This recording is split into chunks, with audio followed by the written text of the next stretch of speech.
નમસ્કાર મિત્રો, ગુજરાત રાજ્યની આંગણવાડી બહેનો અને આશા વર્કર બહેનો પોતાની માગણીઓને લઈને એમને જે વેતન યોગ્ય વેતન નથી મળતું અને વર્ષો જૂની એમની માગણી છે એ માગણીઓને લઈને 3 દિવસ સુધી હડતાલ કરી અને ત્યારબાદ પણ એમણે ગાંધીનગર વિધાનસભા ઘેરાવ કરવાની પણ એમણે ચીમકી કરી.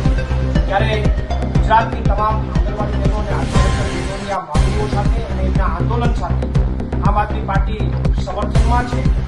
ભૂતકાળમાં પણ મેં ગુજરાતની આંગણવાડી બહેનો અને આશા વર્કર બહેનો માટે અનેક લડાઈઓ કરી છે અને ભવિષ્યની અંદર પણ જો એમના માટે કોઈ લડાઈઓ લડવાની થશે તો ચોક્કસથી આમ આદમી પાર્ટી લડાઈ કરીશું અને એમની આ માગણીઓ તાત્કાલિક ધોરણે સરકાર એનો નિકાલ લાવે.